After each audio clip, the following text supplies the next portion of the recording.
오늘 이 새벽에 나누실 하나님 말씀은 전도서 11장 1절부터 10절까지 말씀입니다.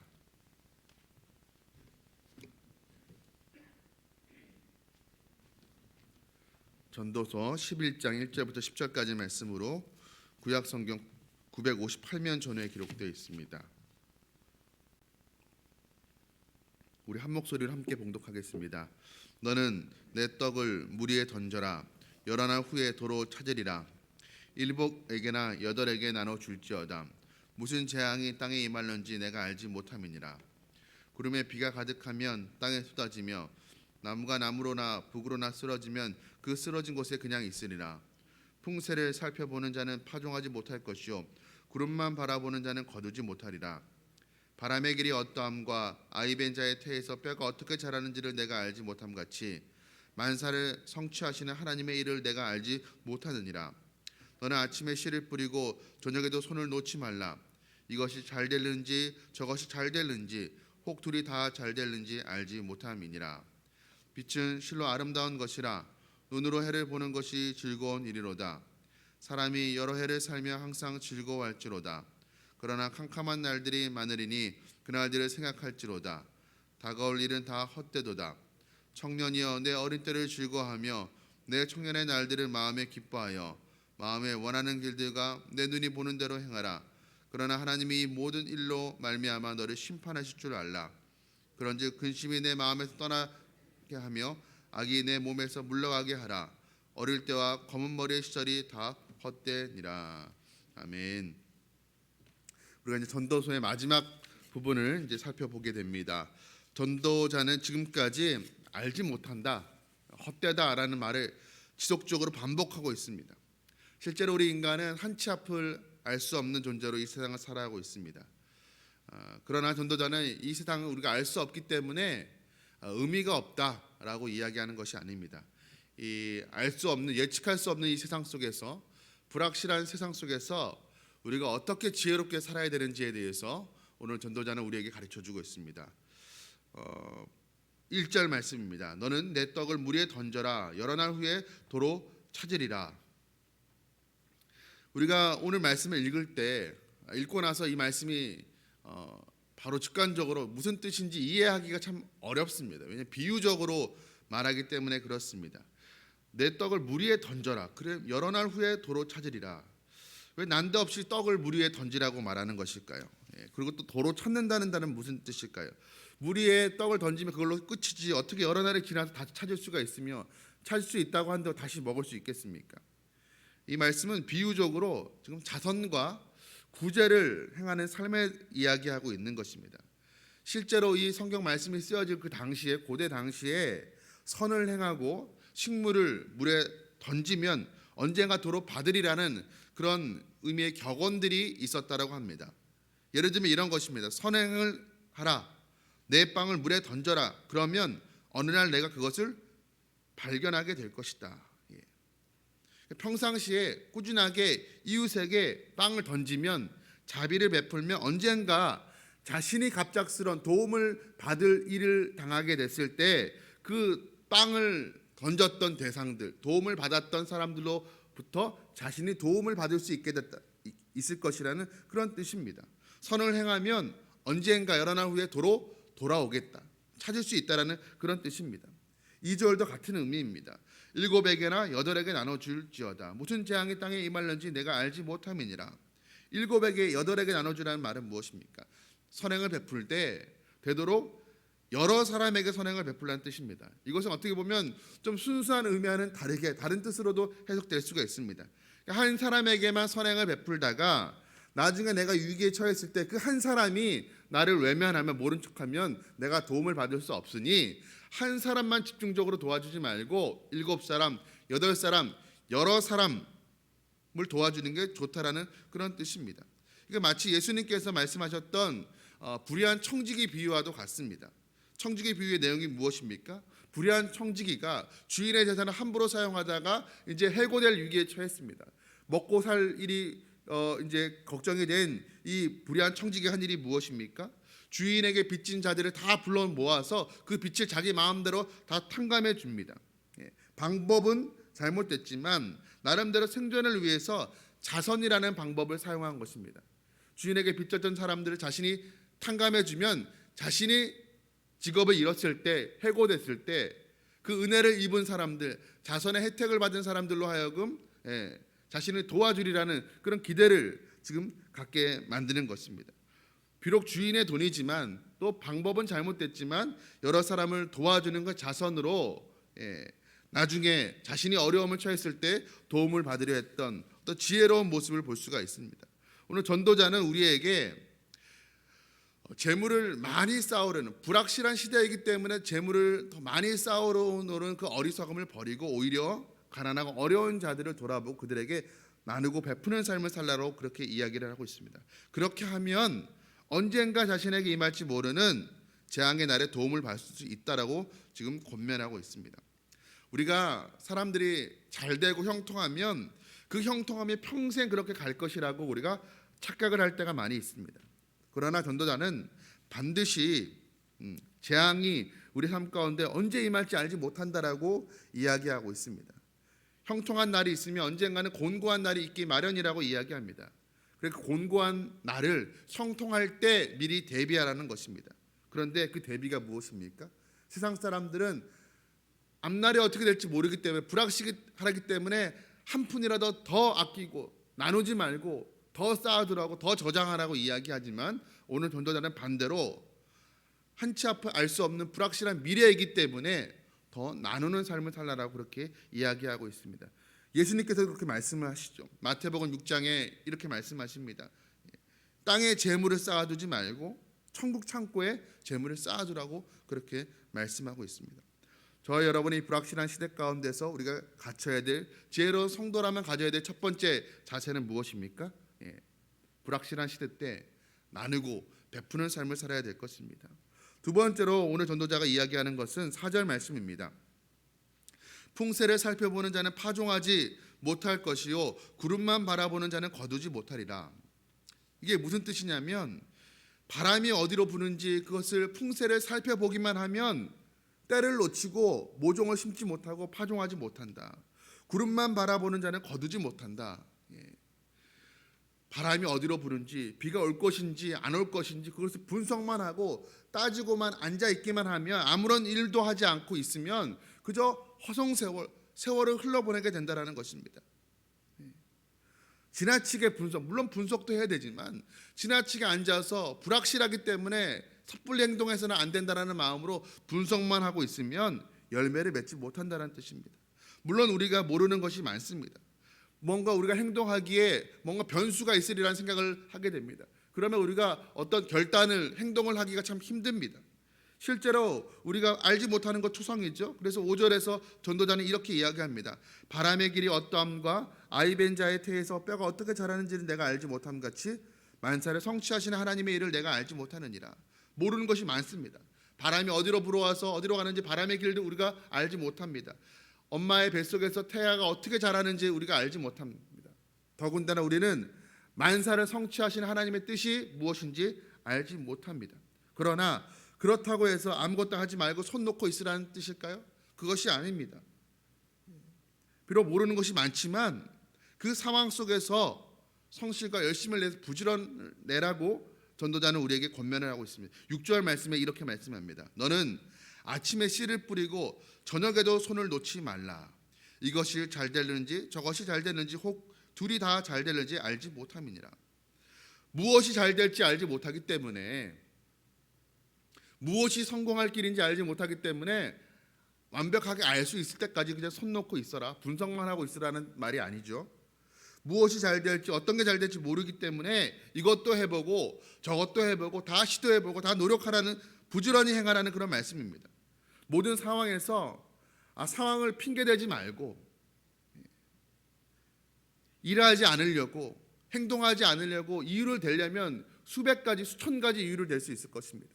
그러나 불확실하다라고 여러 상황에서 핑계대지 말고 성실하게 수고해야 열매를 거둘 수 있다라고 전도자는 우리에게 권면을 하고 있습니다. 불확실한 미래이기 때문에 그 미래를 염려하면서 소극적으로 살고 비관적으로 살라는 것이 아닙니다. 불확실한 미래는 맞습니다. 불확실한 미래이기 때문에, 우리가 알 수 없는 미래이기 때문에, 미래는 우리의 것이 아니라 하나님의 소관이기 때문에, 그렇기 때문에 아무것도 하지 말라는 것이 아니라 하나님의 소관이기 때문에 미래는 하나님께 맡기고 결과는 하나님께 맡기고 그저 주어진 상황 속에서 매일매일 최선을 다하는 삶을 살아가라는 것입니다. 최선을 다한 후에 결과는 어떻게 될지 모릅니다. 그러나 그 결과는 선하시고 신실하신 하나님께 맡기고 우리는 다만 오늘 주어진 우리의 삶 속에서 부지런하며 최선을 다하는 성도의 삶을 살아가야 될 것입니다. 우리가 하나님의 뜻과 섭리를 다 알지 못합니다. 그렇기 때문에 우리는 더더욱 오늘 현실에 우리가 충실해야 될 것입니다. 그저 매일에 신실하게 살아가면서 하나님의 뜻을 기다리는 저와 여러분 되기를 간절히 소원합니다. 또 불확실한 미래 속에서 우리가 지혜로운 성도의 삶을 어떻게 살아가야 되는가? 7절 말씀에서 전도자는 이렇게 이야기합니다. 7절과 8절 상반절 말씀입니다.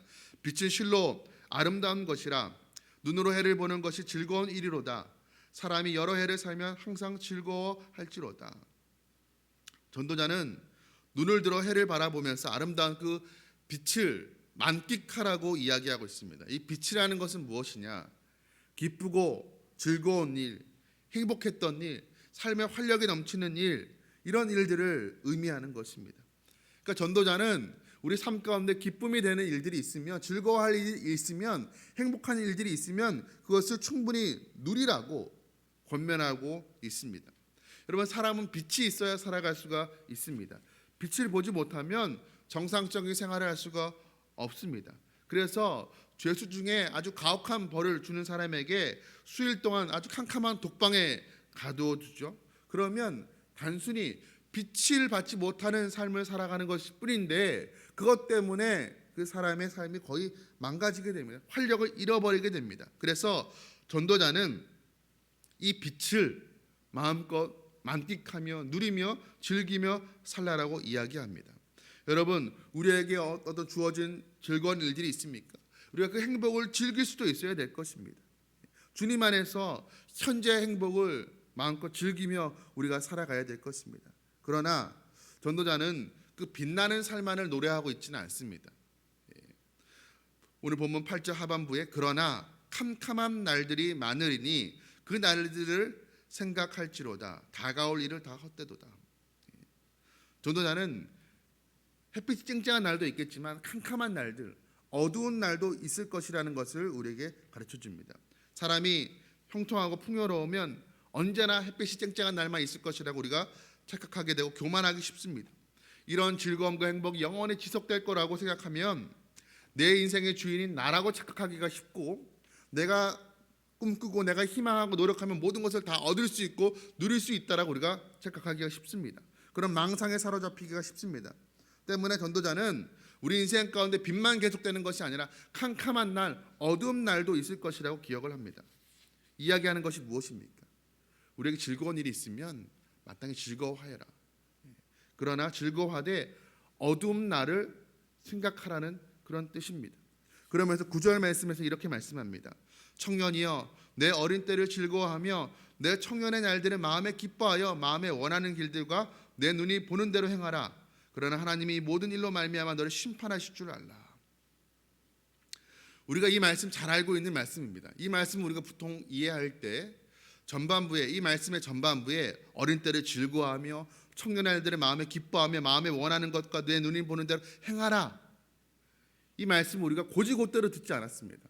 정말 그렇게 마음에 즐거워하며 기뻐하며 살아가라라는 뜻이 아니라, 만약에 그렇게 살아가면, 그러나 그렇게 살아간 일의 결과로 말미암아 하나님께서 너를 심판하실 줄 알라라고 우리가 이 말씀을 보통 그렇게 해석해 왔습니다. 그러니까 정말로 마음에 어릴 때, 청년의 때에 즐겁고 만끽하며 살아가라고 이야기하는 것이 아니라 너 한번 그렇게 살아가봐.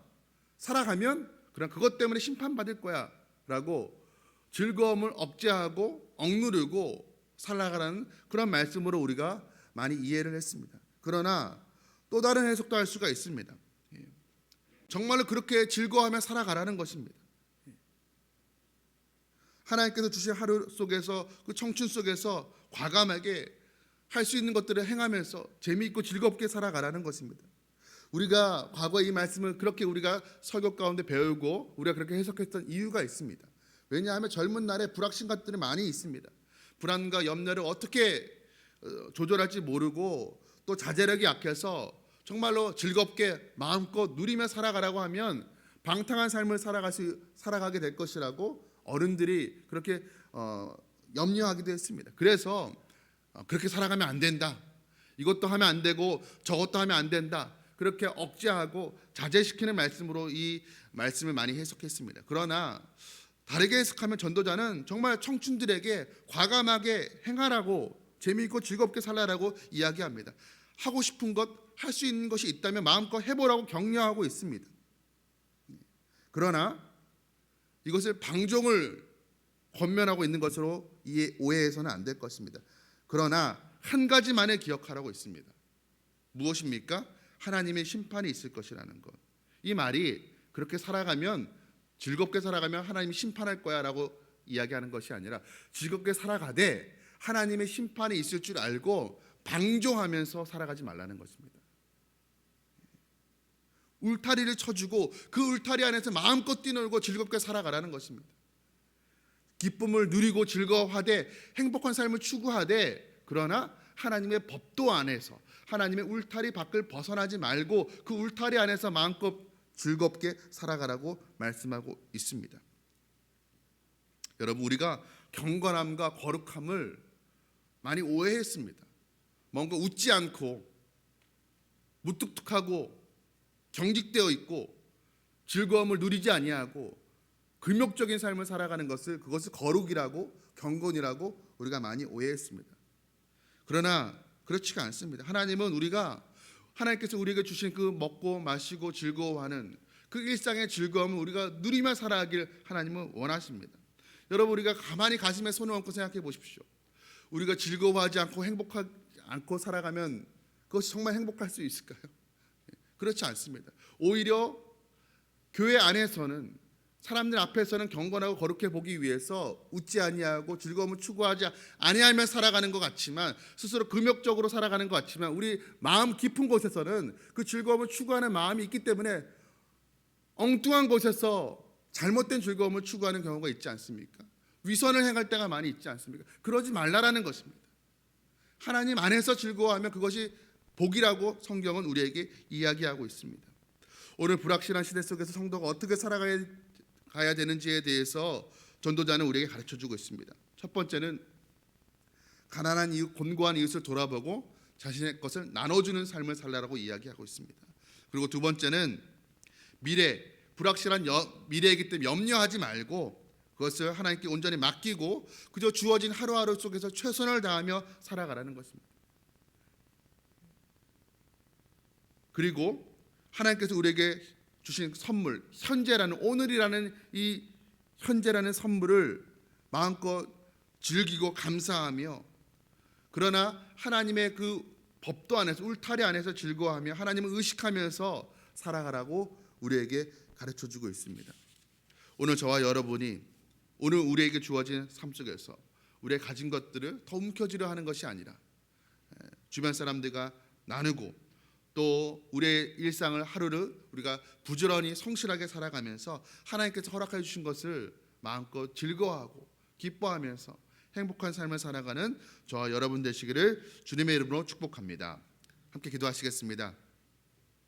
사랑과 은혜가 풍성하신 하나님 아버지, 우리의 미래는 우리가 한치 앞을 알 수가 없습니다. 우리는 단 1초 뒤에, 단 1분 뒤에 우리의 인생 가운데 무슨 일이 일어날지 우리는 알지 못합니다. 그러나 그 불확실한 미래이기 때문에 우리가 모든 가능성을 다 내려놓고 모든 마음의 빗장을 다 걸어두고 우리가 수동적으로 비관적으로 하나님 살아가는 것이 아니라 하나님 결과가 어떻게 될지 미래가 어떻게 될지 알지 못하지만 선하시고 신실하신 하나님께서 우리의 삶을 바른 길로 의의 길로 옳은 길로 인도해 주실 것을 믿고 그 아래서 자유하게 하시고 하나님 아버지 오늘 우리에게 주어진 일상 속에서 미래를 염려하지 아니하고 최선을 다하며 살아가게 하여 주시옵시고 하나님께서 우리에게 허락하여 주신 것들을 만끽하면서 즐거워하며 살아가게 하여 주시옵소서. 다만 하나님 그 우리 인생의 마지막 날에 우리가 행했던 것들로 말미암아 우리를 심판하실 우리의 행위를 판단하실 그 하나님을 의식하면서 하나님의 울타리 안에서 말씀 안에서 즐거워하고 기뻐하는 삶을 살아가게 하여 주시옵소서. 특별히 연말연시 또 추운 겨울입니다. 소외되고 어려운 이웃들을 우리가 외면하지 아니하고 우리의 즐거움과 기쁨과 행복을 나누며 살아가는 복되고 성숙한 성도의 삶을 살아갈 수 있도록 은혜 허락하여 주시옵소서. 이 모든 말씀 우리 주 예수 그리스도의 이름으로 간절히 기도드리옵나이다. 아멘.